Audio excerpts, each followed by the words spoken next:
In today's video we will discuss the top 10 muscle cars from the 80s we stay away from and we adore. Please make sure you subscribe to the Top 10 Jaw-Dropping Facts channel. New videos release every Monday through Friday. Number 10. Adore it, Buick GNX. Tread very carefully when you come across the GNX at the lights. At first glance, the Buick appears an 80s coupe wearing a black paint job. Remember that thought as its owner blows you into the weeds on his way to 60 miles per hour in 4.4 seconds. We adore the GNX, Buick's runout special with the heart of a dragster. In effect, the GNX is a regal given an almighty performance boost in the form of a turbocharged V6 motor. On paper, Buick claimed the 3.8-liter V6 produced 245 horsepower. Independent testing has since proved otherwise. Number 9. Adore it, Ford Thunderbird Super Coupe. Ford, around the same time, also toyed with forced induction. The Thunderbird as a result shipped with either supercharged or turbocharged engines. While not as stealthy as the GNX above, the Super Coupe can still mount a surprise performance or two. Beneath those understated sleek lines, Ford's Essex V6 wearing a blower dishes out 210 horsepower. By no means are these stellar figures, but it's enough to drag the T-Bird to 60 miles per hour in 6 seconds. Number 8. Adore it, Callaway Corvette C4. Wearing an all-new design for GM, the 4th-generation Vet reinvigorated the company's image. More importantly, the new lineup came with a welcome boost in performance. More is good, but it's a never-ending circle of performance that Reeves Callaway was happy to cash in on. Under the hood, you'll find a stock 5.7-liter LT1 engine sandwiched by 2 turbochargers cranking out 400 horsepower. It's a simple approach that works well, and one we adore for the insanity of it. Number 7. Adore it, Pontiac Firebird Trans Am GTA. GM, during the 80s, was a cost-cutting firm like no other. Cheap cars resulted in more than a few headaches for gearheads. The Firebird was no exception, spanning budget, mid-range, and the hotter GTA variant. The more letters it wears the better. GTA spec Firebirds boasted the best of GM/S corporate parts bin. Engines received multi-point fuel injection similar to the Corvette setup. Other tweaks included a revised WS6 suspension and brake setup. It's a heady mix of performance and style that's hard to ignore. Number 6. Adore it, McLaren Mustang. How could the Ford McLaren Mustang not be among the most coveted 80s muscle cars? The name combination alone, Ford, McLaren, and Mustang, are worth countless bragging opportunities. Cramming a Fox body Mustang with race-derived engines was a common practice. Saleen and Shelby both catered to the gearhead's whims. But McLaren? Proven racer winners with a reputation second to none have to be the holy grail of collaborations. As good as the McLaren Mustang was, gearheads never took a shine to it.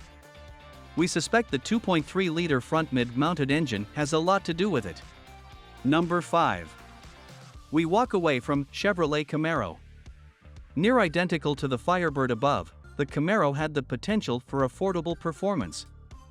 But, if it doesn't have a Z in its name, gearheads should walk away. Without Z/28 or IROC Z trim levels, the Camaro is a huge disappointment. Dumbing down the range for more sales, Chevrolet first slipped up with the Iron Duke motor. Recognizing 4 cylinders wasn't going to cut it, GM upped the ante with a 2.8-liter V6 cranking out 135 horsepower. However, the gains barely squeezed the Camaro under 10 seconds to 60 miles per hour. Number 4. We walk away from Oldsmobile 442. As resurrection projects go, the Oldsmobile 442 had the potential to be a serious muscle car. Yet, somewhere along the way, GM's bean counters weighed up the costs versus profits and got their own way. The Oldsmobile did return, only heavier and slower. Unlike its predecessors, the 442 didn't deliver tire-smoking thrills gearheads craved. In part, this was due to a heavier Cutlass Salon and later Cutlass Supreme chassis on cost-saving grounds. But, to get to the heart of the problems, you only have to dig around under the hood. Throughout its revival, the 442 kept its dated rocket-derived 5.0-liter LG8 engine with a paltry 170 horsepower. Number 3. We walk away from Chevrolet Citation X11. An unmitigated disaster from the outset, Chevrolet Citation ranks up there with the worst cars of all time.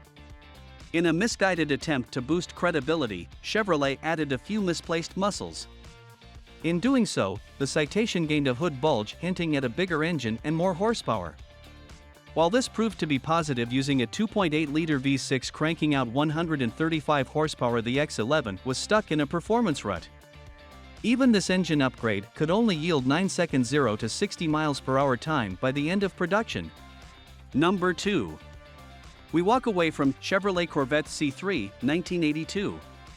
If muscle car success is due to looks alone, the C3 Corvette would come up trumps every day. Sadly, for Chevrolet, the 1982 Corvette's muscles had long since evaporated. The Corvette's woes came about during the 70s with ever stricter smog emissions laws. By 1982, the 5.7-liter V8 engine fitted out with crossfire injection sank further into the abyss. At best, with 200 horsepower on tap, Gearheads reported a 0 to 60 miles per hour time of 8.2 seconds. Number 1. We walk away from Dodge Challenger. With good intentions, Dodge resurrected their Challenger in 1978. Only the iconic muscle name remained, flogging a dead horse until 1983.